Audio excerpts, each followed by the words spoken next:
On a stretch of prairie so flat you could watch your dog run away for 3 days, a woman was digging what her neighbors believed to be her own grave. But that comes later. First, you need to understand what she buried before she ever picked up a shovel. 6 months before Eliza Hargrove began carving a hole in the Kansas earth, she was sitting at a table in a soddy 14 miles outside Dodge City, watching her husband trace his finger along an illustration in a book he had no business owning. The book was called The Stone Dwellings of Ancient Ireland, purchased for 35 cents from a traveling bookseller who had passed through town on a mule that looked older than the territory itself. Robert Hargrove had spent money they could not afford on a book about buildings they would never see in a country neither of them had ever visited, and Eliza had loved him for it. "Look at this," Robert said, tilting the page toward the candlelight. His hands were rough from the forge. He was a blacksmith by trade, born in Boston to parents who had come over from County Cork with nothing but stories about green hills and stone walls that lasted forever. He had never seen Ireland, but he carried it in his blood the way some men carry religion, not as something practiced, but as something known. The illustration showed a beehive hut, a dome of flat stones stacked in circles that grew smaller as they rose, each layer stepping slightly inward until they closed at the top like a flower folding shut at sunset. No mortar, no nails, no timber, just stone laid upon stone with a precision that had outlasted empires. "Our ancestors knew how to build," Robert said. He pointed to the cross-section diagram showing how each stone projected about 2 inches further inward than the one below it. His handwriting filled the margin in pencil. "Gravity does the rest." They didn't need lumber or fancy materials, just stone and patience and knowledge passed down through generations. Eliza leaned in, studying the diagram. She knew stone. Her father, Silas Thornton, had been a stonemason in Vermont. He had taught her to read the grain of rock the way other fathers taught their daughters to read scripture. She knew how limestone fractured along its bedding planes, how granite split when you found the rift, how you could tap a stone with a hammer and hear in the ring whether it would cleave clean or shatter into useless fragments. She knew stone by touch, by ear, by the way it broke. Robert often joked about it. "I married the only stonemason's daughter in all of New England. My wife reads rock better than I read books." One day Eliza Roberts said that night, placing the book on the highest shelf in the soddy, above the children's reach, above the flower in the candle box, in the family Bible where Lily pressed her wildflowers. "Stone doesn't burn, doesn't rot, doesn't blow down. One day we'll build something that lasts." Lily was 6. She had her father's dark hair and her mother's habit of collecting things. Prairie wildflowers mostly, which she picked on her walks and pressed between the pages of the Bible, each one labeled with the date in a child's wobbly handwriting. Purple cone flower, June 4th. Black-eyed Susan, July 12th. The Bible was fat with dried flowers by the time the summer ended, a botanical record of a little girl's walks through a world that would shortly cease to exist for her. Thomas was 4. He slept with his thumb in his mouth and a wool blanket clutched to his chest. The blanket had been knitted by Dorothy Caldwell, wife of the cattle rancher, whose claim bordered theirs to the north, a gift when Thomas was born, because prairie women marked every birth as a small victory against the emptiness that surrounded them. Thomas was quiet in the way that youngest children sometimes are. He watched more than he spoke. He followed his sister everywhere without complaint. He laughed at things no one else noticed, which made the rest of them laugh too, because his joy was so unexpected and so complete that it became contagious. That was the family. Robert, who read by candlelight with forge-burned hands. Lily, who pressed flowers and labeled them with crooked letters. Thomas, who laughed at invisible things and slept wrapped around a wool blanket. Eliza, who knew stone and loved them all with a ferocity that sometimes frightened her, because she understood the way all prairie women understood that the distance between having everything and having nothing was measured not in miles but in days. The cholera came in the summer of 1887. It moved through the settlement outside Dodge City like a scythe through wheat. And if that comparison seems too neat, too literary for the ugly reality of the disease, then you have never watched cholera work. It is not dramatic. It is not cinematic. It is a series of humiliations visited upon the human body, each one worse than the last, each one stripping away another layer of dignity until what remains is barely recognizable as the person you loved. Robert fell first, a Tuesday morning. He came in from the forge complaining of cramps. By noon, he couldn't stand. By evening, his face had gone the color of old ash, and his eyes had sunk into hollows that made him look like a man 20 years older. Eliza sent Lily to the well for water and told Thomas to stay in his bed and press cold cloths to her husband's forehead and told herself this was not what she knew it was. Dr. Edwin Marsh arrived on Wednesday morning. He was the only physician within 40 miles, a thin man with careful hands and a reputation for competence that Eliza would later understand was mostly reputation. He stood in the doorway of the study and looked at Robert on the bed soaked in sweat and at the two children huddled in the corner watching their father with wide, terrified eyes. He did not step inside. "Isolate them," he said from the threshold. "Don't let anyone in or out. Boil all water before drinking. I'll come back." Eliza stared at him. "That's all he's burning with fever. The children are frightened. You're not going to examine him." Marsh's jaw tightened. Something moved behind his eyes that might have been shame or might have been calculation. "There is no treatment for cholera, Mrs. Hargrove. You either survive it or you don't. Keep them hydrated. Keep them clean. I'll come back when I can." He did not come back. Eliza would learn later that Marsh had 14 cases that week. She would learn that 3 other families lost members. She would learn that the doctor had made a triage decision allocating his time to patients he believed he could save, and that the Hargrove family isolated on their homestead with a case that had already progressed too far had not made the cut. She would learn all of this. She would understand none of it. Understanding requires a generosity of spirit that grief does not permit, and Eliza's grief, when it finally arrived, would leave no room for anything else. 4 days. That is how long it took for cholera to dismantle everything Eliza Hargrove had built in 30 years of living. Robert died on Thursday night.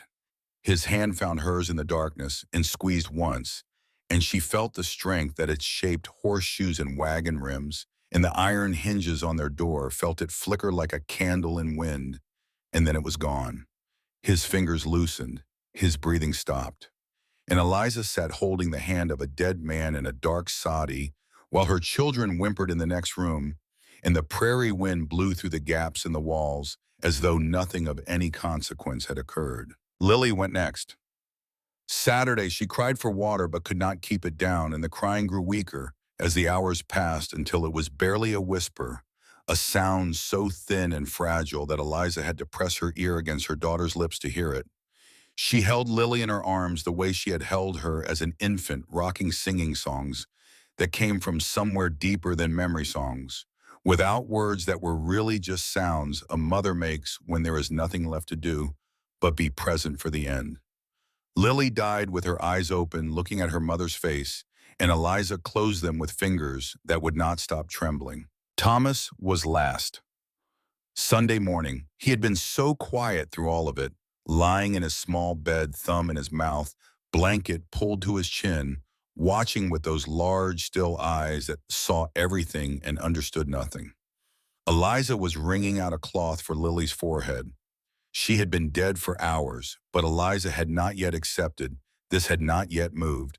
The body had not yet done any of the things that needed doing because doing them meant admitting they were necessary. She was wringing the cloth when she realized the room had gone silent. Not quiet. Silent. The specific silence that exists when breathing has stopped. She turned to Thomas's bed. He was exactly as he had been. Thumb in mouth, blanket clutched, eyes closed now, peaceful in the way that people describe children's deaths when they want to make them bearable, though no word has ever been invented that can make a child's death bearable. Eliza did not know exactly when he had stopped breathing. She had been tending to his dead sister and had missed the moment her son left the world. She would not forgive herself for this. Not ever. Not in 57 more years of living. 3 pine coffins lowered into the ground on a morning so bright and cloudless that it seemed designed to mock her. Reverend Charles Whitmore presided. He was a tall man with a solemn voice who spoke of God's will and mysterious purposes and the assurance that the departed were in a better place, and Eliza stood in black and heard none of it. His words passed through her like wind through the gaps in the soddy walls. Noise without meaning, sound without comfort. The neighbors attended. They stood at a respectful distance and whispered to each other. "She isn't crying," someone noted. "Either she's gone hard or she's gone mad." Neither diagnosis was correct. Eliza had simply reached a place beyond tears, a dry country of the soul where grief had burned away everything that was not essential, leaving only the bare mechanism of survival. Breathe in, breathe out, stand upright, do not fall. After the service, Marsh returned. For the second time and the last, he appeared at her sadi with a small brown bottle, laudanum. "To help you sleep," he said, holding it out without meeting her eyes. Eliza took the bottle. She understood what it was. Not just a sleep aid, an exit, a door that opened one way into a darkness from which you did not return. Marsh knew this too. His hand trembled slightly as she took it. He was giving a grieving widow enough laudanum to kill herself and calling it medicine and telling himself he was being kind. "Thank you, doctor," Eliza said, because prairie courtesy demanded acknowledgement even from the destroyed. She placed the bottle on the shelf, the highest shelf, right next to the book Robert had bought from the traveling bookseller. The stone dwellings of ancient Ireland on the right, the laudanum on the left, two objects separated by 8 inches of rough-hewn pine, two futures contained in glass and paper. She did not yet know which one she would choose. The weeks that followed were a geography of pain. The sadi was a prison of memory, 14 feet by 16 feet of sod walls and dirt floor where every corner held an ambush. The spot where Robert had read to the children by candlelight. The shelf where Lily kept her pressed flowers. Thomas's small bed with the wool blanket still twisted from the shape of his sleeping body. Eliza could not look at any of it. She could not stop looking at any of it. She stopped eating on the 3rd day and did not start again until Shep, the shepherd mix, who had somehow avoided the cholera that killed everyone else, dropped a dead rabbit at her feet and stared at her with an expression she could only describe as insistent. She cooked the rabbit because refusing it seemed like an insult to the dog's effort. And once she started eating, she could not stop, and she wept with her mouth full because the food tasted good, and tasting good felt like betrayal. She stopped sleeping too, not by choice. The nightmares made sleep a punishment rather than a rest. Every time she closed her eyes, she was back in the sadi, watching Robert's face go gray, watching Lily cry for water, reaching for Thomas and finding him already gone. She would wake gasping, arms outstretched, reaching for children who would never be reached again, and lie in the darkness until morning. Because going back to sleep meant going back to that room where everything she loved had died while she stood watching. In the 3rd week, Reverend Whitmore came to visit. He brought bread and dried beef and the particular kind of sympathy that comes packaged with an agenda. He sat at her table and folded his hands and spoke in measured tones about God's plan and the importance of community and the women's relief home operated by the church in Dodge City, where widows could find shelter and companionship in the structure of a Christian life. "A woman alone on this prairie is not what God intended, Mrs. Hargrove. You need community. You need care. The relief home has space. You would be among other women who understand loss." Eliza looked at him. She had not slept in 4 days. Her hair was unwashed. Her dress was the same one she had worn to the funerals. She looked, she knew exactly like the kind of woman who needed rescuing. "Reverend," she said, "where was the community when my husband and children were dying? Where was the care when Dr. Marsh came once and never returned? You came to read prayers over their graves.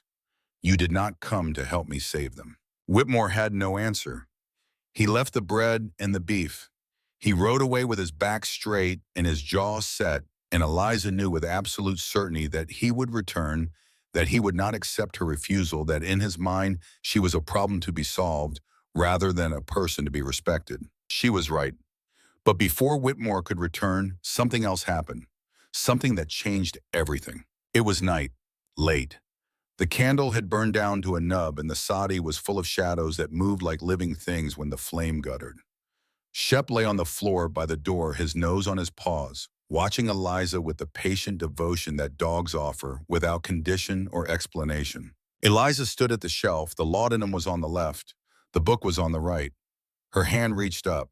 She had been reaching for that shelf every night for a week, and every night she had stopped halfway, unable to commit to either object, suspended between two futures, like a woman standing at a crossroads where both directions lead into darkness. But tonight her hand did not stop. Tonight it continued upward, past the middle of the shelf, past the laudanum, and closed around the spine of the stone dwellings of ancient Ireland. She pulled it down, sat at the table, opened it. Robert's handwriting filled the margins. Notes in pencil, some faded, some sharp observations, and calculations, and small exclamations of wonder. Remarkable, he had written next to an illustration of a core-belled chamber that had stood for 1,000 years without mortar. No timber, no nails, just stone and time. And near the back in handwriting that Eliza recognized as more recent, perhaps written on one of those long winter evenings while the children slept. One day, for Eliza, a house of stone. She read until dawn, every page, every illustration, every margin note in her dead husband's careful hand. And as the sun came up over the prairie painting, the endless grass in shades of gold and amber, Eliza Hargrove stood in the doorway of the Saudi and looked at the world with eyes that saw something they had not seen in weeks. The prairie had no trees for lumber, but it had stone, endless deposits of flat limestone along the creek bed 2 miles east stone that broke naturally into slabs along its bedding planes, perfect for building. The prairie had earth that stayed a constant temperature below the frost line, warmer than any above-ground structure could manage in winter, cooler in summer. The prairie had wind that would destroy any conventional building a woman alone might attempt, but wind could not touch something buried beneath its reach. And the prairie had her, a woman with nothing left to lose and nowhere else to go. She went back inside, took the laudanum from the shelf, walked outside, poured it onto the ground. The dark liquid soaked into the Kansas dirt and disappeared as though it had never existed. Shep sniffed the wet patch, raised his head, and looked at her. "That's done, Shep," she said. "We have work to do." Eliza began digging in September after the summer heat had broken, but before the ground had frozen solid. The site she chose was a 1/4 mile from the Saudi, far enough that she could not see the place where her family had died, close enough to return for supplies. She measured the dimensions from Robert's margin notes. 8 feet wide, 12 feet long, 6 feet deep, enough for a sleeping platform, a small stove storage for provisions, enough for one woman and one dog, enough. The first week nearly broke her. The prairie ground resisted every stroke, packed tight by years of grass roots, woven into a mat inches thick. Her shovel bounced off the turf like it was hitting wood. She had to use a pickaxe to break through the root mat before the shovel could do its work. And the pickaxe weighed more than anything she had ever swung, and her shoulders screamed and her back seized and her hands blistered on. The first day bled on the second, and by the end of the week had begun to form calluses that would eventually become harder than the skin she had been born with. She fell into bed each night in the Saudi, exhausted beyond anything she had previously understood exhaustion to mean, and woke before dawn because the nightmare still found her. But something was different now. The nightmare still came, still showed her Robert's gray face and Lily's tears and Thomas's silence. But when she woke gasping in the darkness, there was something waiting for her on the other side of the fear. A reason to get up, a hole in the ground that needed to be deeper, a future that had nothing to do with the past and everything to do with what she might still become. The digging was a mercy. She understood this even as it punished her body. It gave her hands something to do besides reach for children who were not there. It gave her mind something to hold besides memories that cut like broken glass. And slowly, in a way she could not have predicted and did not fully understand, the hole in the ground grew deeper, and the hole in her chest grew smaller. Not healed, not closed, but smaller, manageable. A wound she could carry rather than a wound that carried her. Neighbors rode past. They saw the widow waist-deep in a rectangular pit, throwing shovels of frozen earth onto a pile that grew larger each day. They crossed themselves. They whispered prayers. They told each other that Eliza Hargrove had lost her mind to grief and was digging her own grave on the open prairie. They did not stop to ask what she was building. They did not want to know. By the end of September, the pit was complete. A neat rectangle carved from the prairie, its walls displaying the layers of soil and clay and limestone that made up the bones of the land. Eliza stood at the bottom and looked up at the sky, a perfect blue rectangle framed by the edges of her excavation. She was 6 feet below the surface of the earth, standing in a hole she had dug with her own hands, and she felt for the first time since the cholera that she might actually survive this. Then the letter arrived. A rider from the county seat appeared at the Sadi on a Tuesday in early October carrying an envelope sealed with the stamp of the district court. Eliza opened it with dirt still under her fingernails and limestone dust on her dress. The letter was from Judge Warren Holbrook. Its language was legal. Its meaning was plain. Robert Hargrove, the named claimant on the homestead filing, was deceased.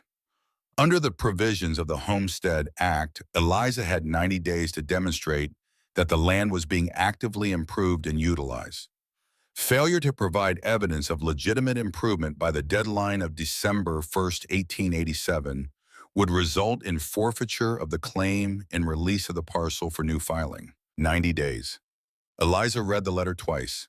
She stood outside the Sadi with the paper in her hand and the prairie wind pulling at her hair, and she counted forward. 90 days from the date of the letter landed on December 1st, the first day of winter, the beginning of the season that killed more settlers than disease and distance combined. She was building an underground shelter from a dead husband's book alone with no money, no help, and hands that bled each evening when she peeled off her work gloves. And now she had 90 days to finish it before a judge she had never met took away the land her husband had claimed and her children had died on. She did not know Judge Holbrook personally. She would learn in the weeks that followed that he was a practical man with practical interests. A consortium of cattle ranchers wanted to extend a drive trail through the section of prairie that included Eliza's 160 acres. The land of a deceased homesteader held by a lone widow with no family and no resources was a simpler acquisition than land held by a going concern. Holbrook was not evil. He did not think of himself as cruel. He simply believed with the unshakable confidence of a man who had never been powerless that a woman alone could not hold a homestead and that the land was better served in stronger hands. Eliza folded the letter, put it in her pocket, walked to the pit, climbed down the ladder, and picked up her tools. She had 90 days. She had the book Robert had left her. She had the knowledge her father had taught her. She had a body that was learning to do things it had never been asked to do before.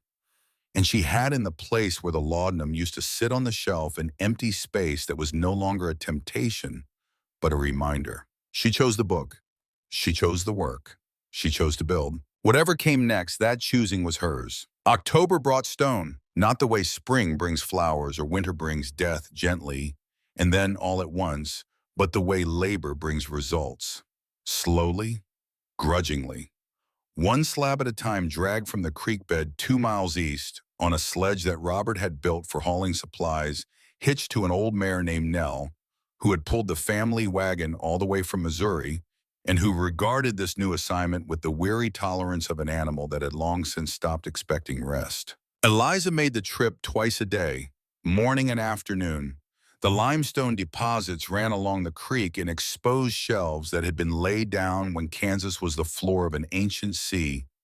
Millions of years of compressed shells and sediment pressed into flat slabs that split cleanly when she wedged her chisel into the natural fracture lines and struck with a precision her hands remembered even when her mind was elsewhere.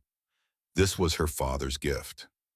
Silas Thornton had put a chisel in her hands when she was 8 years old and taught her to listen to the stone, to feel the grain with her fingertips, to tap and hear whether the rock would cooperate or resist.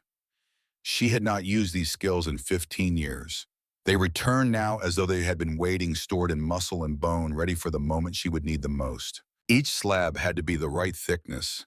Too thin, and it would crack under the weight of the layers above. Too thick, and she could not lift it into position. She learned to judge thickness by sound tapping with her hammer and listening for the clean ring that meant solid stone versus the dull thud that meant hidden fractures.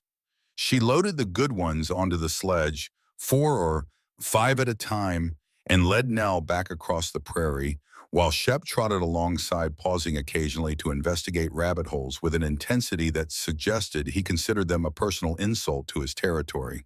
The wall work began on the second day of October. Eliza lined the pit from floor to ground level, with flat stones fitted tight against the earthen walls, each one selected for its shape, tested in position, adjusted, removed, rotated, tested again, and finally wedged into place with smaller stones driven into the gaps. It was slow work, maddening work, work that demanded a patience she had never known she possessed, and that she suspected had been born not from virtue, but from the simple absence of alternatives. She had nowhere else to be, nothing else to do, no one waiting for her to finish. The patience of the purposeless is indistinguishable from the patience of the devoted, and Eliza could not have told you which kind was hers. By the third week of October, the walls were nearly complete, and Eliza had not spoken to another living person in 11 days. The sound of hooves broke the silence on a Thursday afternoon. George Caldwell, the cattle rancher who held the section north of Eliza's homestead, dismounted at the edge of the pit and stood looking down at her with an expression that combined curiosity, concern, and the particular kind of respect that practical men reserve for evidence of sustained physical effort. He removed his hat. "Mrs. Hargrove, I was sorry to hear about Robert and the little ones. A terrible thing." Eliza did not stop fitting stones. "Thank you, Mr. Caldwell. Folks in town are talking about you, about what you're building out here.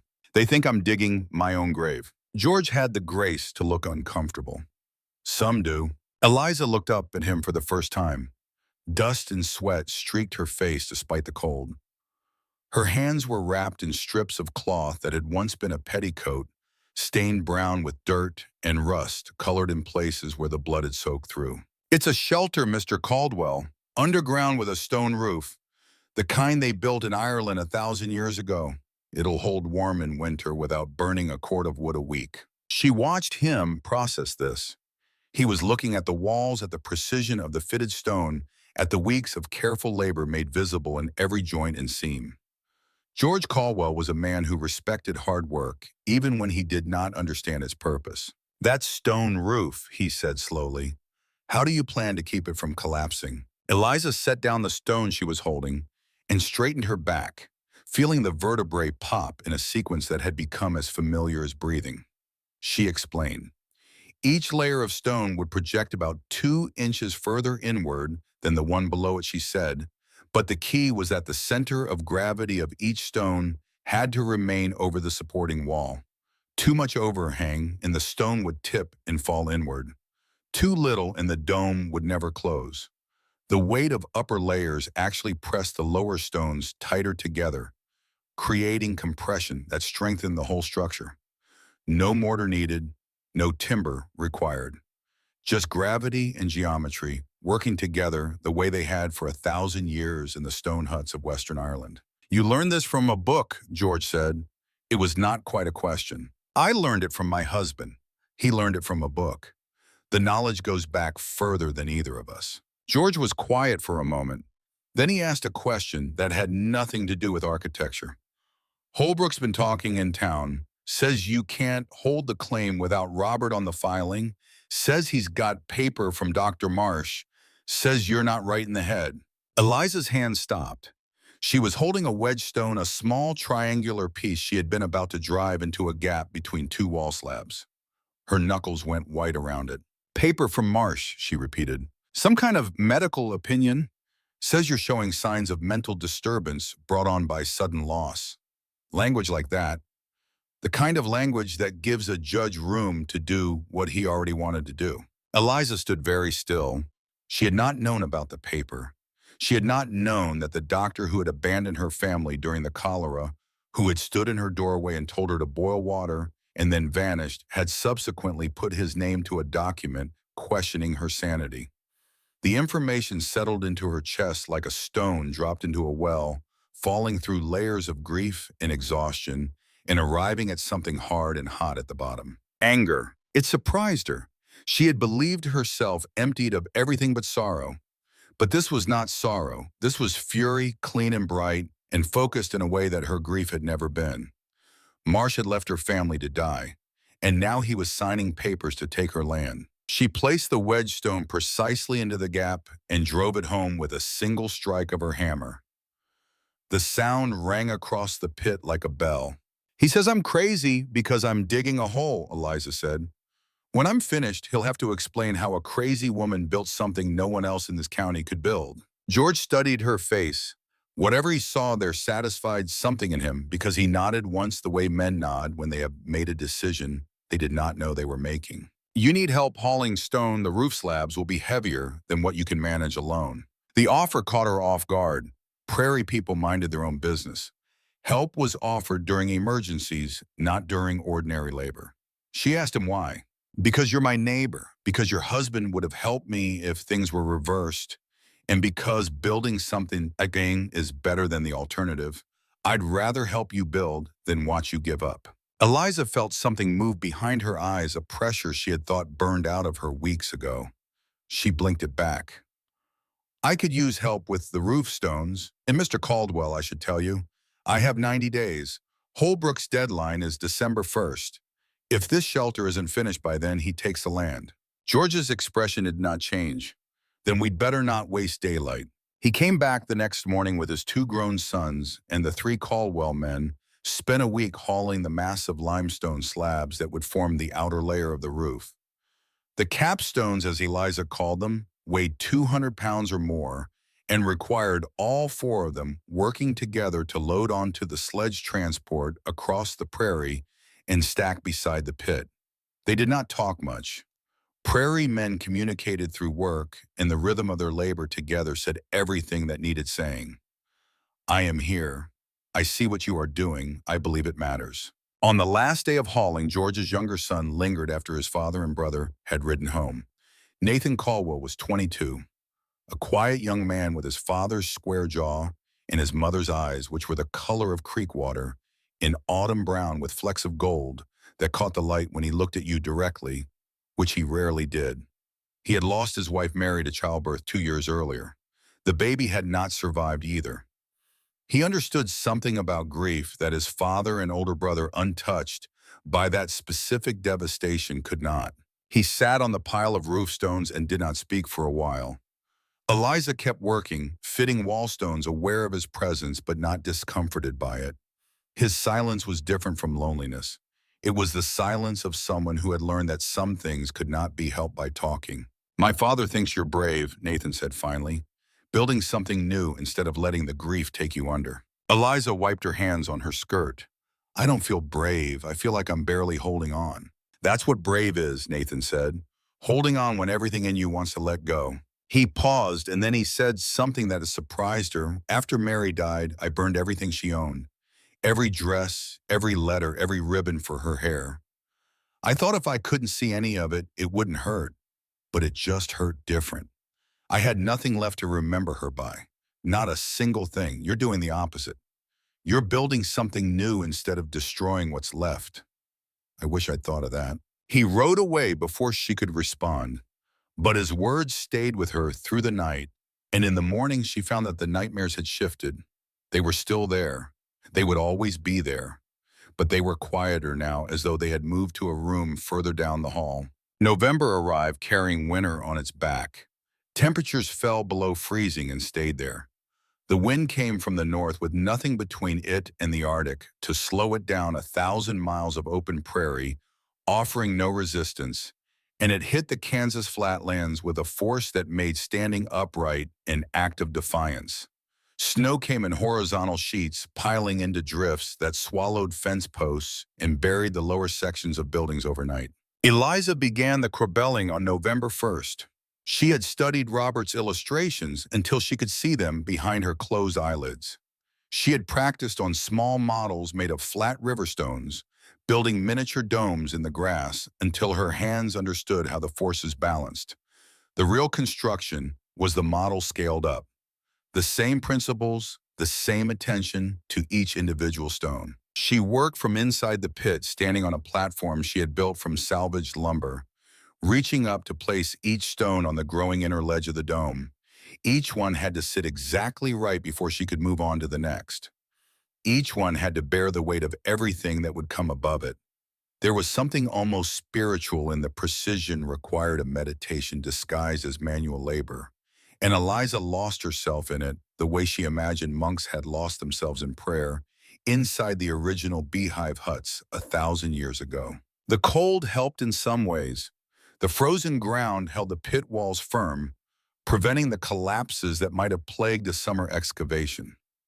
The stones, dry and cold, seated against each other with a sharpness that wet conditions would have blunted. And the discomfort kept her focused, kept her present in her body and her work, leaving no room for the wandering mind that always found its way back to the same dark rooms. She made mistakes. She learned from them. Twice she had to disassemble sections of the dome and start again. Once because the stones were too heavy for the layer below to support. Once because she had rushed, leaving gaps that would have admitted water and freezing air. Each time she tore down her work and rebuilt it better, and each time the rebuilding cost her hours she did not have, days she could not afford, bringing the December deadline closer while the dome refused to close. The third mistake nearly killed her. She was standing inside the dome on the afternoon of November 9th, checking the alignment of the uppermost ring of stones. The opening at the top had narrowed to a circle, perhaps 3 feet across, and through it she could see a disk of gray sky that looked like a coin held at arm's length. She reached up to test a stone she had placed that morning, pressing on its inner edge to feel for movement. It shifted, not much, a fraction of an inch. But in a Corbel dome, a fraction of an inch is the distance between stability and collapse. The stone she was testing slipped. The one beside it, deprived of the lateral pressure that had been holding it in place, tilted inward. And then 3 more followed in a cascade that happened too fast for Eliza to do anything but throw her arms over her head and drop to the floor of the pit. The stones fell, not all of them, not even most of them, but enough.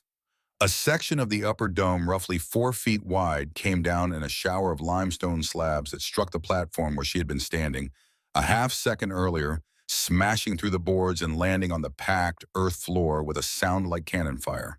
One slab caught her shoulder on the way down, a glancing blow that tore through her coat and her shirt and opened a gash along her upper arm that immediately began to bleed in a way that suggested it was deeper than she wanted it to be. She lay on the floor of the pit with her arms over her head, breathing dust, feeling blood run warm down her arm and soak into her sleeve. Above her, through the enlarged opening where the collapsed section had been, the gray sky stared down with complete indifference. Shep was barking from the surface, a frantic, rapid barking that she had never heard from him before, the sound of an animal who understands that something terrible has happened but cannot understand what to do about it. Eliza did not move for a long time. She lay there and thought about the laudanum she had poured into the dirt. She thought about the book on the shelf in the soddy. She thought about Judge Holbrook in his 90 days, and Dr. Marsh in his paper, and Reverend Whitmore in his relief home, and all the men who had decided what she needed without ever asking her what she wanted. She thought about the dome above her, broken, now open to the sky, weeks of work destroyed in 2 seconds by a stone she had not seated properly because she was tired and cold and alone, and had been working too fast because she was afraid of running out of time. Maybe they were right. Maybe she was digging her own grave. Maybe this was madness dressed up as purpose, and the kindest thing anyone could do for her was take away her shovel and put her somewhere warm where other people would make her decisions for her and she would never have to lift another stone. Shep scrambled down the ladder she had built against the pit wall. His paws scrabbled on the rungs and he half fell the last 3 feet, landing on the debris with a yelp. and then he was pressing against her side, his warm weight solid and real against her ribs. She buried her face in his fur.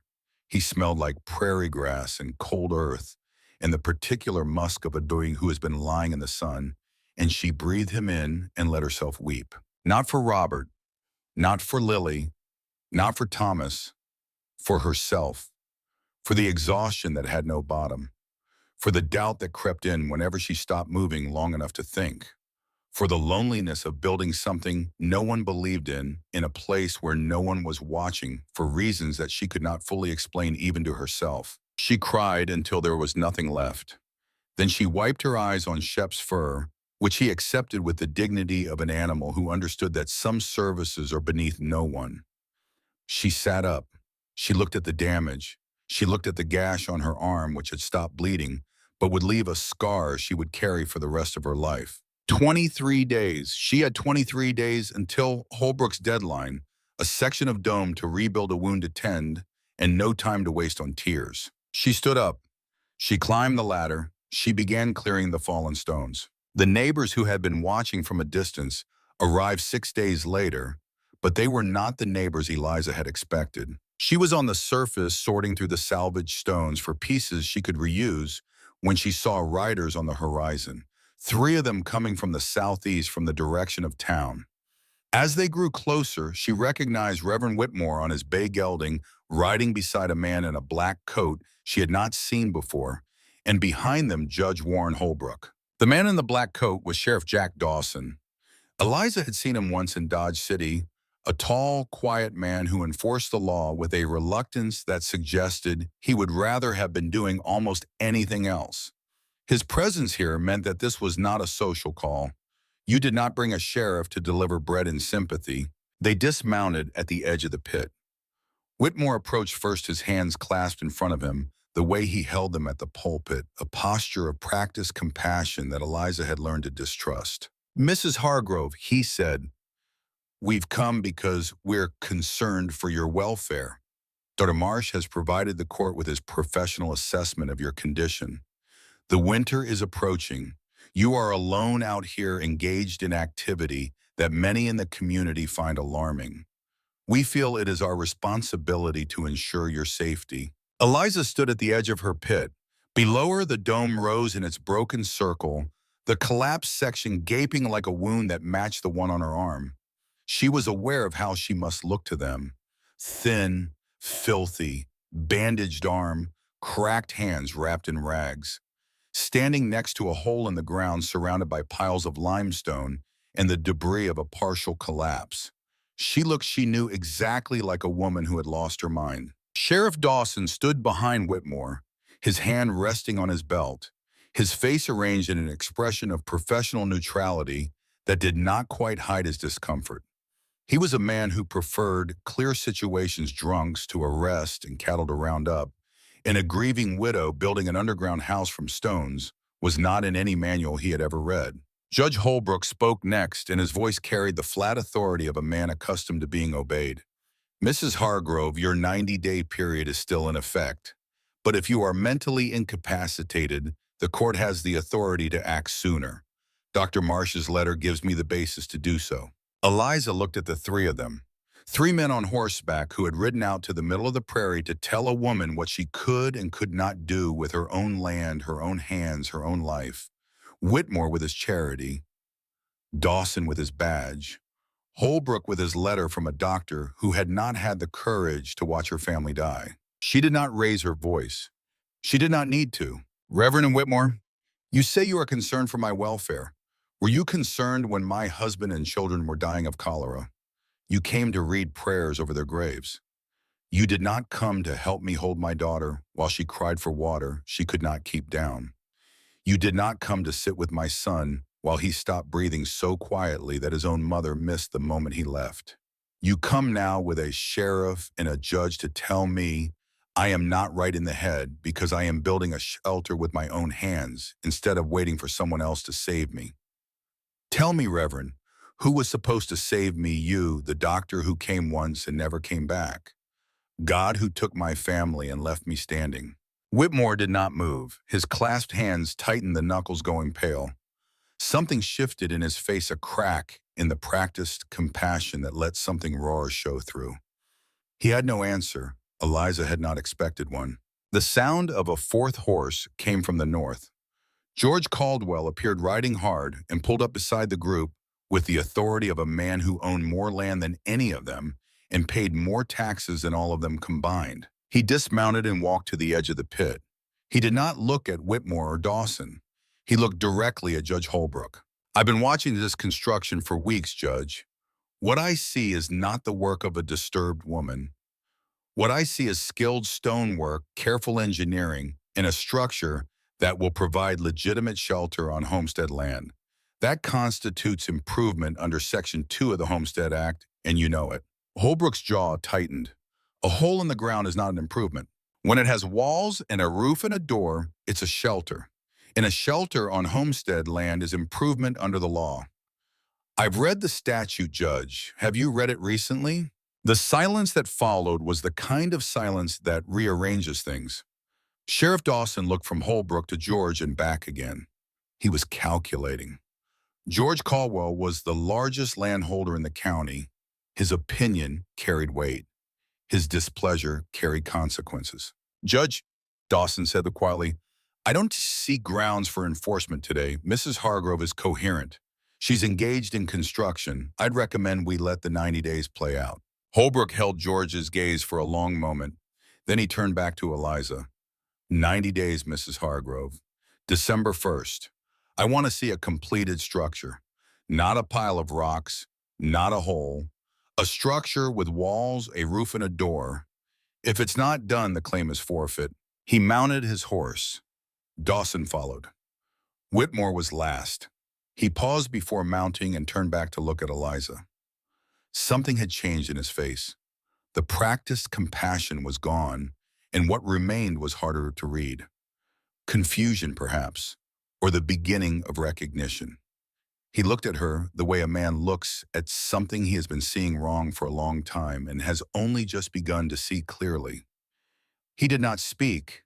He mounted and rode away. Eliza watched them go, 3 silhouettes shrinking against the flat line of the horizon.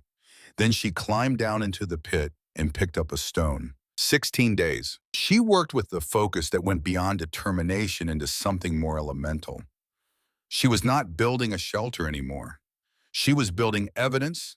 Every stone she placed was an argument. Every layer of the rising dome was testimony. She was constructing her case the way a lawyer constructs a brief, except her materials were limestone and sweat instead of paper and ink, and her courtroom was a hole in the Kansas earth. The dome rose. Each day, the circle of sky visible through the top grew smaller. Neighbors came to watch, not just the Caldwells, but others who had heard about the widow and her stones. They stood at the edge and stared down at the woman moving inside the growing dome with a confidence that seemed impossible given what she had lost, what she was facing, and the fact that a section of her roof had collapsed on her head less than 2 weeks earlier. "She's going to bury herself alive," someone muttered. "She's going to make it," Nathan Caldwell said. He had been coming each afternoon to check on her progress, bringing water and dried meat and saying very little. His voice carried a certainty that silenced the doubters, not because they agreed with him, but because they could hear in his tone something that did not invite argument. November 28th. A day so cold that Eliza's breath froze on her scarf and her fingers went numb inside her gloves within minutes of starting work. The final capstones, the massive slabs, some weighing more than 200 pounds, that would seal the dome and transform her pit from a hole in the ground into something that had stood in Ireland for a millennium and would stand in Kansas for as long as the stone held and the earth remembered. Nathan had returned to help along with George and his older son. The 4 of them rigged a system of ropes and levers that Eliza had designed after studying how the Egyptians had moved the blocks for their pyramids.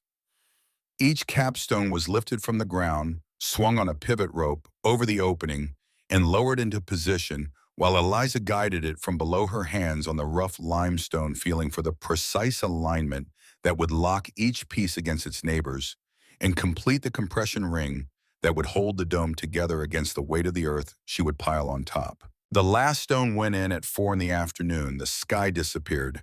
Darkness filled the dome, complete and sudden, and for a moment Eliza stood in the blackness of the space she had built and felt the stone above her and the stone around her and the stone below her, and understood that she was standing inside something that would outlast everyone who had doubted her, everyone who had pitied her, everyone who had tried to take from her the one thing she had left. Then came the earth.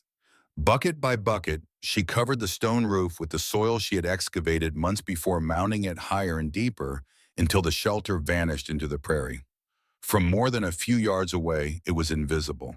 A gentle rise in the landscape, no different from 100 other natural swells in the grassland.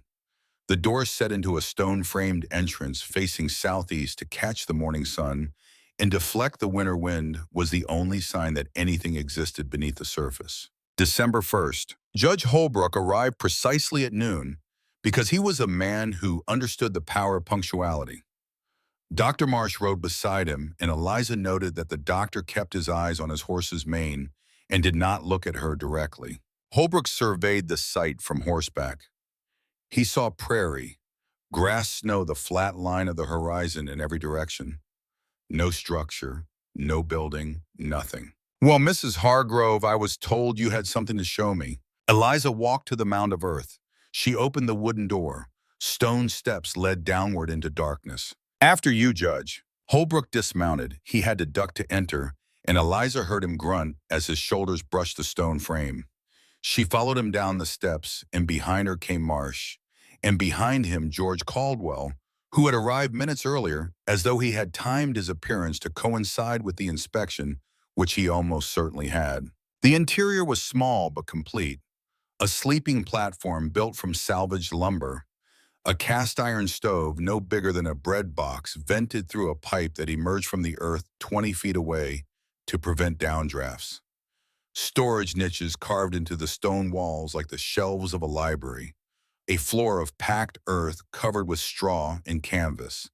And on the wall, hung from a nail driven between two stones, a thermometer. 48 degrees, no fire, no fuel burning, just the constant temperature of the earth itself held inside walls of stone that had been fitted with a precision that left no gaps for cold air to enter or warm air to escape. Holbrook stood in the center of the dome and looked up at the core-belled ceiling that curved above him in rings of flat limestone, each layer stepping inward with a regularity that spoke of something deeper than skill.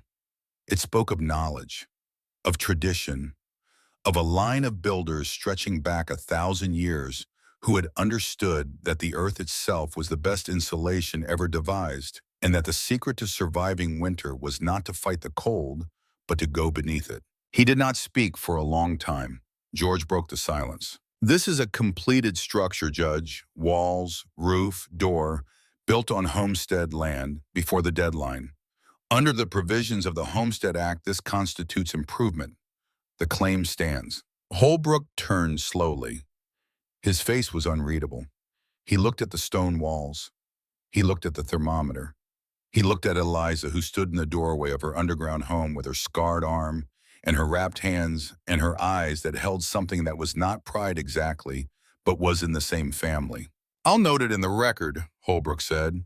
He climbed the steps and mounted his horse without another word. Marsh did not leave immediately. He stood in the dome looking at Eliza, his mouth open, closed. His right hand twitched at his side. He looked like a man standing at the edge of a confession he was not yet strong enough to make. Then he turned, climbed the steps, and rode away after the judge. Eliza watched them go. Then she closed the door, lit the stove, and lay down on her sleeping platform in the home she had built, from a dead husband's book and a living father's knowledge, in the stubborn refusal of a woman who had been told she was crazy and had answered by building something that would stand for 100 years. Outside, the temperature dropped below zero. The wind screamed across the prairie, finding nothing to grip on the gentle mound of earth that hid Eliza Hargrove from the world. Inside, the thermometer climbed to 55 degrees. Shep settled at the foot of the platform. The stove ticked as the metal expanded with heat, and Eliza slept without nightmares in a silence so deep and so complete that it felt less like the absence of sound and more like the presence of something she had almost forgotten existed. Peace. She did not know that in 6 weeks, the worst winter in Kansas history would arrive. She did not know that the temperature would drop to 50 below zero and stay there. She did not know that the shelter she had built for one would need to hold 9. She did not know that one of those 9 would be the doctor who had signed the paper calling her insane, and that she would hold his life in her hands the way he had once held her future in his. She did not know any of this. She only knew that the stone roof above her had not leaked, had not cracked, had not failed, and that for the first time in months she was warm. The blizzards came in January the way war comes to a country that has been pretending it is safe. Not gradually, but completely. Not with warning, but with the sudden totality of a thing that has been gathering strength beyond the horizon and arrives fully formed, fully committed, and entirely without mercy. The first storm hit on January 7th. Eliza woke to a sound she had never heard before, or a roaring that seemed to come from everywhere at once, from the sky and the earth, in the spaces between, a sound so vast and so continuous that it ceased to be noise and became instead a condition of existence. She climbed the stone steps and pushed open the door, and was met by a wall of white that had no up, no down, no horizon. Snow was not falling. Snow was moving horizontally, driven by a wind that struck her face with the force of a thrown fist. And she staggered back and pulled the door shut and stood in the darkness of her shelter, listening to a world that had decided to erase itself. The storm lasted 3 days. When it broke, Eliza dug a tunnel from her door to the surface and emerged into a landscape she did not recognize. The prairie was gone. In its place was an ocean of white, featureless and blinding, under a sky so blue it looked artificial. The snow had buried everything. Fence posts had vanished. The Sadi, a quarter-mile south, was a white mound with a thin line of smoke rising from somewhere near what had been the chimney. The temperature, which Eliza checked by holding the thermometer outside the door for 3 minutes, was 31 degrees below zero. She cleared the entrance, fed Shep, checked on Nell in the small lean-to stable she had built against the south side of the mound. The horse was alive, sheltered by the earth berm, blanketed in straw, but her water had frozen solid, and her eyes had the dull look of an animal that has accepted discomfort as permanent. The second storm hit 4 days later. The third came on its heels. By the end of January, the snow had reached depths of 10 feet in the drifts, and the space between storms had shrunk from days to hours. The temperature dropped further, 40 below, 45 below, numbers that had no meaning until you stepped outside and felt the air freeze the moisture in your nostrils and the wind find every gap in your clothing and the cold press against your skin like something alive and hungry. Eliza's neighbors suffered in ways that would be remembered for generations. The Henderson family, who lived in a frame house 2 miles south, burned through their winter supply of firewood by mid-February and had to be rescued by a supply party from town that lost 2 horses to exposure on the journey. The Morrison family, whose Sadi had survived 6 Kansas winters, watched their roof collapse under the weight of snow at 3 in the morning and lost 3 children to the cold before they could dig themselves free. George Caldwell lost 100 head of cattle, nearly half his herd, frozen standing in a pasture that the drifts had made unreachable. Eliza lost nothing. Her shelter maintained a temperature that never dropped below 46 degrees even on the worst nights, even when the stove had been cold for hours. The stone walls held the earth's warmth the way a cupped hand holds water, slowly, steadily releasing it into the small space with a patience that matched her own. She burned a fraction of the fuel her neighbors consumed. She slept warm. She ate from the provisions she had stored in the niches along the walls, dried beef and cornmeal and beans and preserves she had put up in the fall. Shep slept at the foot of her platform and dreamed dog dreams in which his legs twitched and his ears flattened against imaginary rabbits. And Eliza watched him and felt something she had not expected to feel in this buried room. Contentment is too strong a word. Sufficiency is closer. The sense that what she had was enough, that the space she had made was adequate to the demands being placed upon it, that the work of her hands had proved itself in the only test that mattered. Then Nathan Caldwell came through the door. He arrived during a brief pause between storms following the thin wisp of smoke from her stovepipe across a mile of drifted snow. He was covered in frost, his eyebrows white, his scarf frozen stiff against his face, and when he descended the stone steps and entered the dome, he stood motionless for a full 10 seconds, his body adjusting to the change in temperature, the way a diver's body adjusts to the change in pressure slowly and with visible shock. He found the thermometer on the wall and read it. 52 degrees, it is 50 below outside, and you are sitting in here at 52 degrees with barely any fire going. The Earth doesn't know it's winter, Eliza said. 6 feet down, the temperature stays the same year-round. All I had to do was get below the frost line. Nathan pulled off his gloves and held his hands over the stove, which was barely warm. He flexed his fingers. Color returned to them in patches red and white, and he watched the blood come back with an expression that suggested he was witnessing something he had not believed possible. My father's house is barely above freezing with the fire going at full blast. My mother has not been warm since November. My brother's children have been sleeping in their coats for weeks. He looked at Eliza. I don't know how to ask this. You don't have to ask, Eliza said. Bring them, your parents, your brother's family, anyone who needs shelter. There is room. Nathan stared at her. You would do this after everything you've been through. Because of everything I've been through. I know what it is to watch people you love die and be unable to stop it. If I can stop it now for someone else, maybe that is why I survived when they did not. Maybe that is what I am supposed to do with this life I did not ask for. Nathan left. He returned the next morning with 8 people, his parents, George and Dorothy, his older brother, Edward, and Edward's wife, and Edward's 3 children, 2 boys and a girl, the youngest of whom was 5 years old and had not stopped shivering in 4 days. 9 people in a space built for one. They came down the stone steps carrying blankets and food in the particular expression of people who have resigned themselves to death and then been offered an alternative they cannot quite believe. George Caldwell, the practical man who had helped haul the roof stones, stood in the center of the dome he had helped to seal and looked up at the corbelled ceiling and shook his head slowly, the way a man shakes his head when he has been proven wrong about something important and does not mind admitting it. Dorothy Caldwell was last down the steps. She was a small woman with iron gray hair and hands that were never still hands that knitted and stirred and folded and mended in a constant motion that seemed less like habit and more like a mechanism for processing the world. She looked at Eliza with the cautious assessment that prairie wives reserve for widows, a look that contained sympathy and suspicion in equal measure, because a widow on the prairie was both a tragedy and a threat, a woman unmoored from the structures that were supposed to contain her. Mrs. Hargrove, Dorothy said, we are grateful. There is space by the east wall, Eliza said. The children can have the sleeping platform. The rest of us will manage with blankets on the floor. They organized themselves with the efficiency of people who understood that survival depended on order.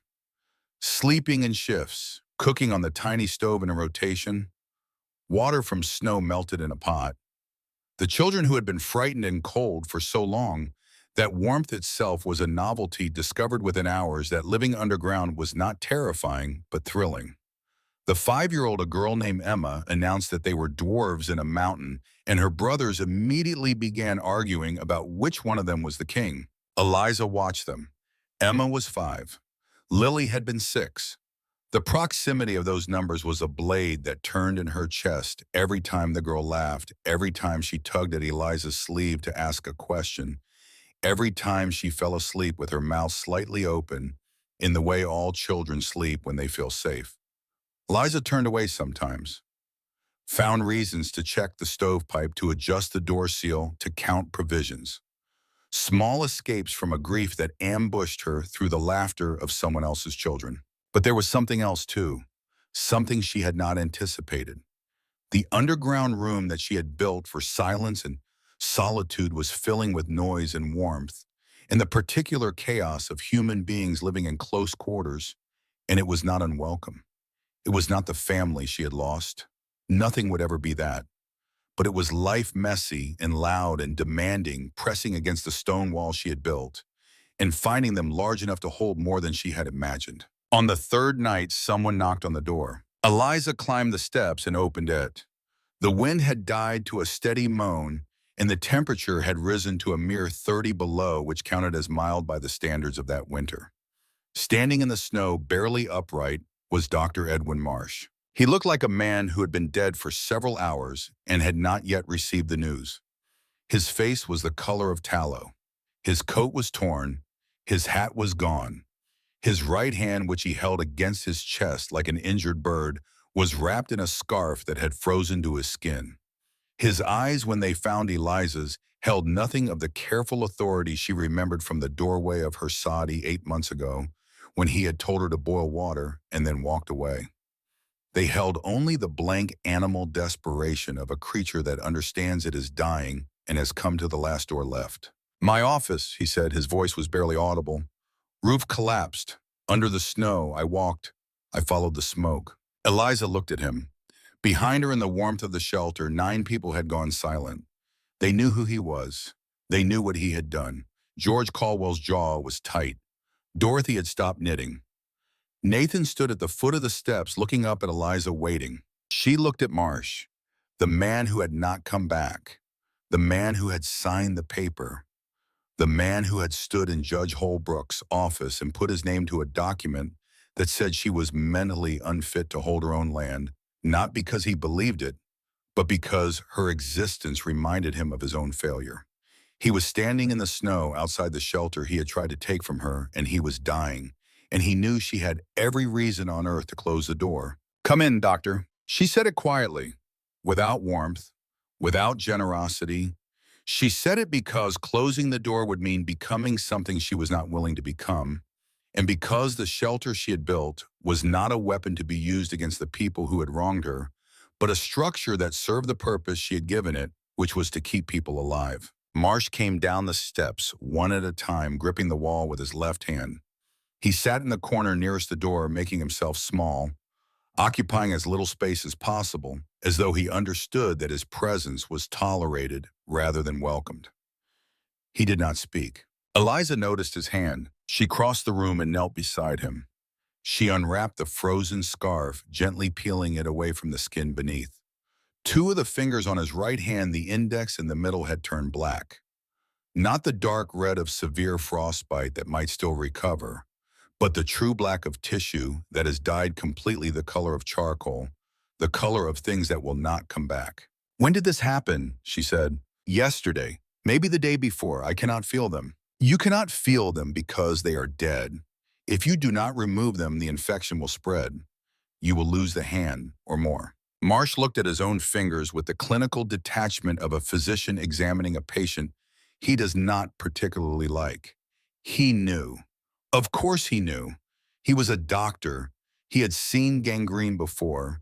He had probably performed amputations himself in this very county on cowboys and farmers and men who had been careless with axes and frostbite. But he could not cut his own fingers. His left hand was too damaged, too stiff from the cold, and his instruments were buried under the rubble of his collapsed office somewhere in the snow. "Mrs. Hargrove," he said, "I cannot do it myself." Eliza looked at him. She remembered standing beside Robert 2 years ago while he amputated the crushed finger of a cowboy who had been thrown from his horse and landed wrong. She had held the man down. She had boiled the knife.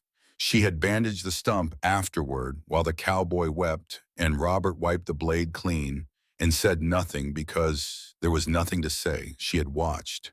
She had learned. She knew how it was done. "I know," she said. She stood. She went to the stove. She put water on to boil. She took the smallest knife from her provisions, a blade she used for cutting dried beef, and placed it in the coals of the fire until the steel glowed orange. George understood what was about to happen and moved to Marsh's side, placing his large hands on the doctor's shoulders. Dorothy turned the children away, gathering them to the far wall, and beginning a story in a voice loud enough to cover whatever sounds were about to come from the corner. Nathan held the lamp close. Eliza knelt. She took Marsh's right hand in her left. His fingers were cold, rigid, the dead ones bending at wrong angles. She positioned the blade where living tissue met dead, where the color changed from gray to black, and she cut. She cut the way she split stone, quick, clean, along the natural line where the material wanted to separate. No hesitation, no second stroke. Marsh screamed once a sound that the stone walls absorbed and held, and then his eyes rolled back and he went limp against George's grip. Eliza finished. She bandaged the stumps with clean cloth torn from her own spare shirt, washed the wounds with boiled water, and wrapped the hand in a way that would keep the dressings in place. Then she sat back on her heels and looked at the unconscious doctor, the man who had signed a paper calling her insane, who now bore on his right hand the evidence of her competence and her mercy. He woke an hour later, looked at the bandaged hand, looked at Eliza, who was sitting by the stove watching the fire. "You saved my life," he said. "I cut off your fingers. Yes, you saved my life." Silence settled over them. The fire ticked. The children had fallen asleep in a pile of blankets against the far wall, and Mama in the middle with her brothers on either side, breathing the slow, even rhythm of children who have decided that the world is safe enough to surrender to. Dorothy was dozing in the chair George had fashioned from salvage wood and rope. George himself was asleep on the floor, his hat over his face, snoring with the regularity of a man who could sleep anywhere and had proved it on cattle drives across 3 states. Marsh spoke again, very quietly. Only Eliza could hear. "I came to your home once, during the cholera. I stood in the doorway and I told you to boil water and I left. I knew there was no cure. I knew that. But I could have stayed. I could have helped you care for them. I could have been there when your husband died so you did not have to hold his hand alone in the dark. I could have been there when your son stopped breathing so you would not have missed the moment. Instead, I left because I could not bear to stand in a room and watch people die when I could not save them. I am a doctor. Saving people is the only thing I am supposed to do, and I did not do it." Eliza said nothing. She watched the fire. "Then when Holbrook came to me, I signed his paper. Not because I thought you were insane, because if you stayed every time I rode past your land, I would remember that I had abandoned you. Every time I saw you in town, I would see their faces. I signed the paper because I wanted you gone, not for your sake, for mine." Eliza was quiet for a very long time. The fire burned low. The shelter held its warmth the way it always did, patiently, without effort, the stone and earth doing what they had always done long before anyone built anything above them. "I do not forgive you, doctor," she said. "Not yet, maybe not ever. But you are here now. In the room you signed a paper saying I was crazy for building. So when we get back to town, you are going to take that paper back. Not in a letter, not in a filing. You are going to stand in front of the congregation at Reverend Whitmore's church, and you are going to say in front of every person who read that paper or heard about it that you were wrong, that I am not insane, that this shelter saved your life." Marsh looked at his bandaged hand, at the stumps where his fingers had been, at the woman who had cut them off to save him and was now telling him the price. "Yes," he said, "I will do that." The weeks passed. 9 people in a stone room under the earth, while above them the worst winter Kansas had ever seen killed everything it could reach. They developed routines, cooking schedules, sleeping rotations, card games that lasted hours because there was nothing else to fill the time, and because the alternative to playing cards was thinking about what was happening outside, which was not something any of them could afford to think about. The children adapted fastest the way children always do, transforming the underground shelter into a kingdom of their own invention. They made shadow puppets by candlelight, casting shapes against the curved stone walls that danced and fought and married each other in elaborate stories that only made sense to their creators.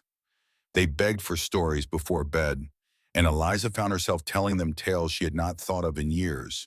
Stories her father had told her about the stone walls of Vermont, about the men who built them, and the women who farmed behind them, and the winters that tested both. One evening, Emma climbed into Eliza's lap during a story and fell asleep there, her small hand closing around the fabric of Eliza's shirt, her body going heavy and warm in the way children's bodies do when they released themselves into trust. Eliza sat perfectly still. She did not move. She did not breathe more than she had to, because the weight of this child in her lap was both the most precious and the most painful thing she had felt since she had held Lily for the last time.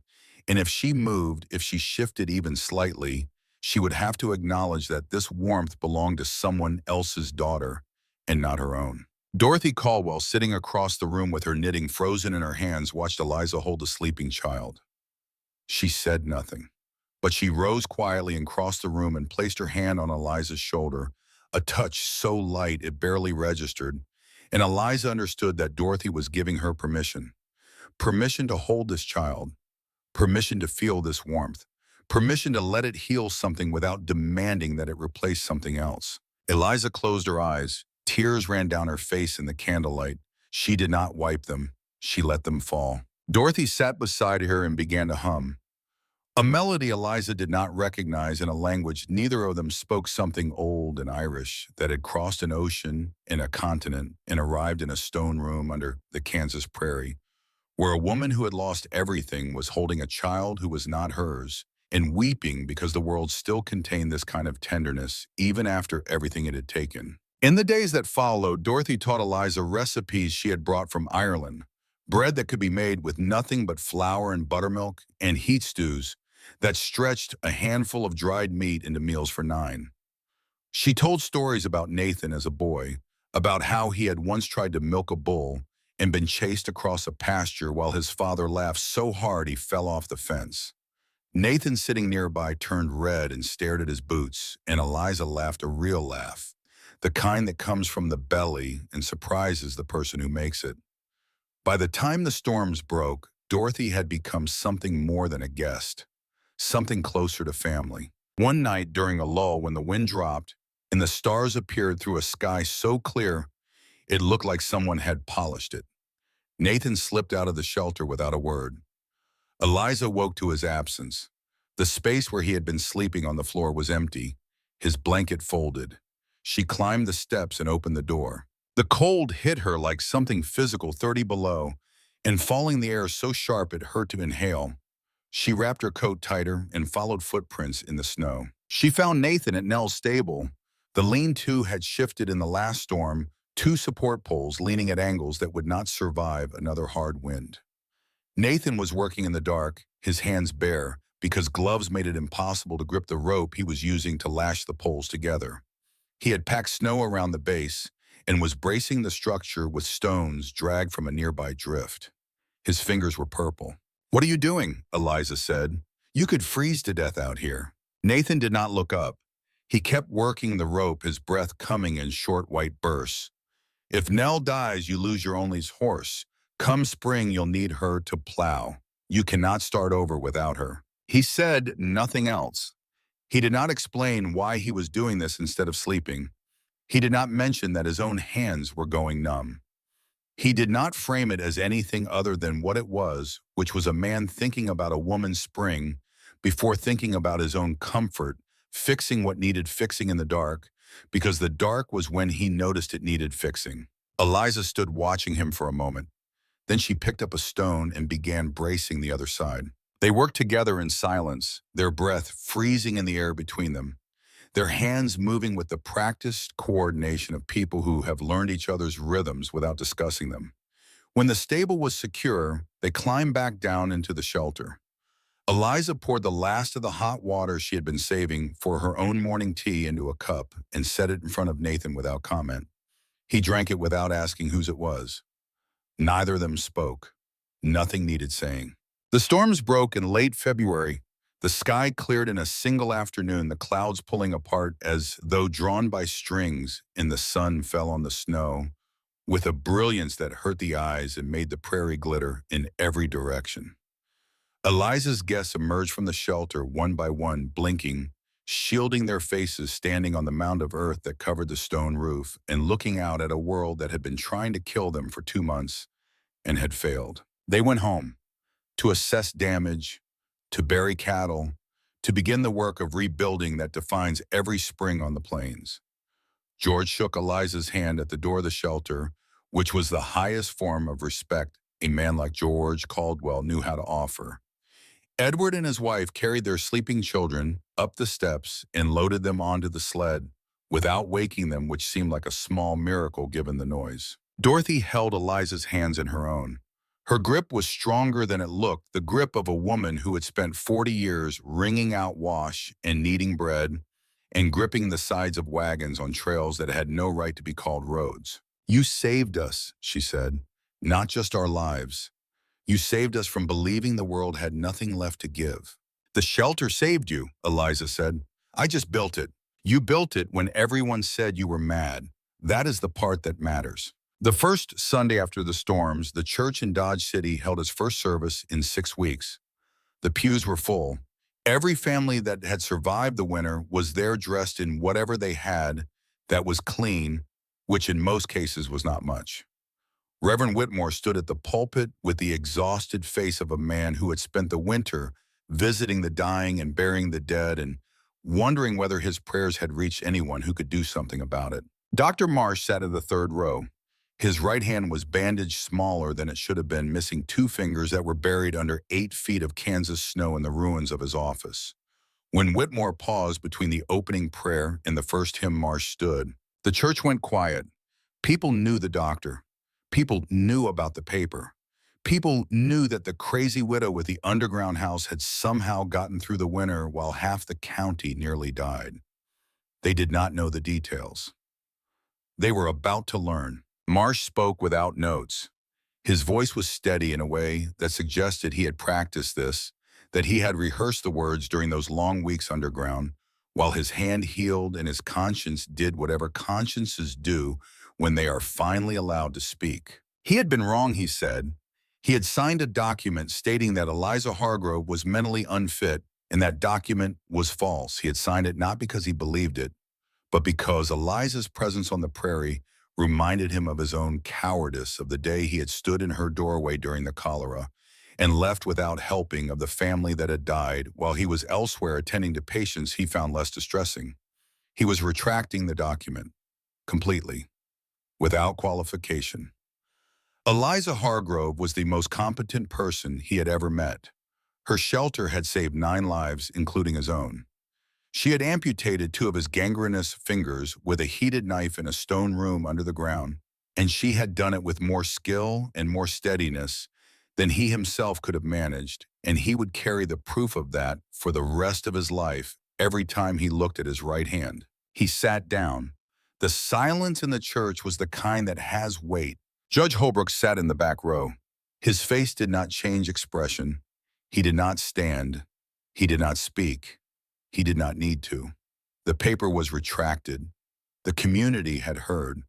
The land was Eliza's, not because a judge had ruled, but because a doctor had confessed, and a woman had built something that could not be denied, and no one in that church or that county would support taking her land now.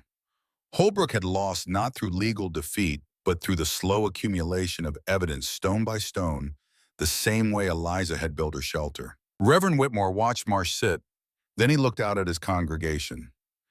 He was quiet for a long moment, long enough that people shifted in their pews, and when he spoke, his voice was different than it usually was. Softer, less certain, more honest. "I owe Mrs. Hargrove an apology of my own," he said. "I went to her home after the funerals with bread and advice. I told her that a woman alone on the prairie was not God's intention. I told her she needed care, needed community, needed someone else to decide what was best for her. I was so certain of what she needed that I never asked what she wanted." He paused. "Perhaps God works through hands we do not expect. Perhaps sometimes those hands are holding a chisel and a shovel rather than a hymnal. I do not pretend to understand why 3 good people died in that Saudi and 1 survived. But I know what the survivor did with the life she was given. She dug into the earth and she built something that kept people alive. If that is not the work of God, then I do not know what is." Eliza sat in the 4th row. Dorothy was beside her on one side, Nathan on the other. She did not cry. She had done enough crying underground in the dark. She sat with her back straight and her scarred hands folded in her lap, and she received what the community was giving her, which was not charity and not pity, but recognition. The recognition that she had been right, that the thing they had called madness was in fact the sanest act anyone in the county had performed that year. Spring came late, but it came. The snow melted in stages, revealing a prairie scarred by the violence of the winter. Dead cattle had to be burned. Collapsed buildings had to be rebuilt. New graves had to be dug for those who had not survived.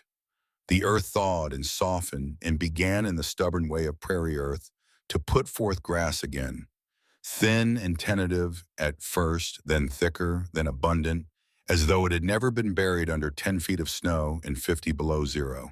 Eliza's shelter stood unchanged. The stone roof bore the weight of earth and memory without visible strain. She climbed out on the first truly warm day of March and stood on the mound with Shep pressing against her legs and the sun on her face and the prairie stretching to every horizon, and she understood that she was still here, against all odds, against all expectation, against the cholera and the winter and the judge and the doctor and the preacher and the grief that had once been so heavy she could not imagine standing upright beneath it. She was still here. Nathan came that afternoon. He brought seeds for a garden, tomatoes, beans, corn, squash. He set the packets on the mound of earth that covered the stone roof and sat beside them with his legs stretched out and his hat tilted against the sun and his face turned toward Eliza with an expression that was neither expectation nor demand, but something quieter. An offering extended without conditions. "I am not asking you to forget them," he said. "I am not asking you to stop loving them or stop grieving them. I am only asking if there might be room for something new, someone new, eventually, when you are ready." Eliza did not answer immediately. She looked south toward the cemetery outside town where 3 headstones stood in a row, limestone markers she had carved herself during the fall, using the chisel her father had given her, and the skills he had taught her, cutting each letter by hand into rock that would outlast the century. "I feel guilty, Nathan," she said.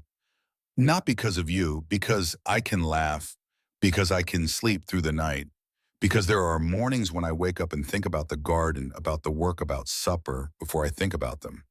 And when I realize that it feels like the worst kind of betrayal, as though going on living is a way of saying they did not matter enough to stop me." Nathan was quiet for a long time. The wind moved through the new grass, a sound so different from the winter howling that it seemed to belong to another planet. "After Mary died," he said, "I hated every good meal, hated every night I slept through, like I was not allowed to be all right if she could not be. But then I understood something. The pain does not disappear when you keep living. It only makes room, and making room is not the same as forgetting. I do not know if I will ever be ready. That is fair. I will wait. You could be waiting a long time. I have nothing but time, and you have an underground house that apparently withstands anything nature can throw at it. Between the two of us, patience is well covered." Eliza laughed. It came out of her without permission, a sound she had not planned, and it felt strange and slightly wrong and entirely necessary, like the first rain after a drought. You do not question it. You do not analyze it. You stand in it and let it fall. "You can wait," she said. "No promises, but you can wait." She went to the cemetery the next morning, alone. Shep stayed behind, lying in the sun outside the shelter entrance, watching her walk south until she was a small figure against the wide horizon. 3 headstones. Limestone. Her own work. She had cut the names deep so the weather would not erase them. Robert Hargrove. Lily Hargrove. Thomas Hargrove. The dates beneath each name. The span of years that looked so short in carved numbers and had contained so much in living. She had brought wild flowers. The first of the season, small purple things that had pushed through the snow in a sheltered spot near the creek. She placed them on each grave one by one, and then she stood and spoke to the stones the way she had spoken to them in those early days of grief, except now her voice did not crack, and her hands did not shake, and the words she said were not questions but statements. "Robert, I will never stop loving you. The book you put on that shelf saved my life. It saved 9 lives. The house you dreamed about building, I built it. Not the way we planned, but I built it, and it held. Lily, your flowers are still in the Bible. I kept every one. When the new ones bloom this spring, I will press them beside yours, and one day someone will open that book and find 2 sets of wildflowers and wonder who the women were who loved this prairie enough to collect its smallest gifts. Thomas, I am sorry I was not looking when you left. I will be sorry for that until the day I come to lie beside you. But I am here now. I am building something. I am living. And living is not leaving you behind. It is carrying you forward. She stood at the graves for a while. The wind was warm. The prairie was waking up. Somewhere to the north, a meadowlark began to sing the first bird song she had heard since autumn, a sound so pure and so unexpected that it made her close her eyes and listen, the way you listen to something you thought you had lost and have suddenly found again. Then she turned and walked north toward the mound of earth that hid her shelter, toward the seeds that waited to be planted, toward the life that was assembling itself around her, with the patient insistence of grass growing back after a fire. She did not look back, not because she did not want to, but because she knew that looking back would hold her in place, and she had spent long enough standing still. The dead do not need us to stand at their graves forever. They need us to build something worth having built. They need us to carry forward the love they gave us and spend it on the living, because love that goes unspent is not devotion, but waste. And Eliza Hargrove had wasted enough. Nathan waited. True to his word, he waited 2 years, visiting every week with supplies or seeds or tools, or simply himself sitting on the mound and talking about cattle prices and weather and the way the creek rose in spring, never pushing, never asking again, letting Eliza come to whatever she was going to come to in her own time and at her own pace. They married in the spring of 1890 in a small ceremony at the church in Dodge City, the same church where Marsh had stood and confessed and Whitmore had admitted he was wrong. George Caldwell stood as witness. Dorothy wept freely and without apology.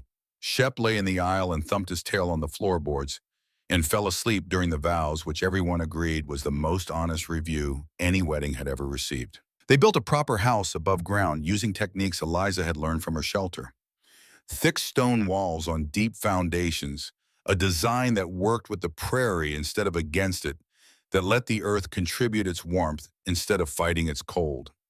But they kept the underground room. It became a root cellar, a storm shelter, a place of last resort when the sky turned green and the wind began to roar. A place to return to when the world above became inhospitable and survival required going back to the earth that had protected her when nothing else could. Eliza Hargrove lived to be 87 years old. She saw grandchildren and great-grandchildren. She told the story of the terrible winter in the stone roof so many times that it became the kind of story that stops belonging to the person who lived it and becomes the property of everyone who hears it. The photographs of Robert and Lily and Thomas hung in her home until the day she died. Their graves were visited every anniversary with fresh flowers from her garden. New pressed flowers joined lilies in the Bible, decade after decade, 2 generations of women collecting the small, bright gifts of the same prairie. She proved that survival was not betrayal, that moving forward did not mean leaving behind, that a heart broken into pieces could be rebuilt the way a Corbel dome is rebuilt after a collapse stone by stone.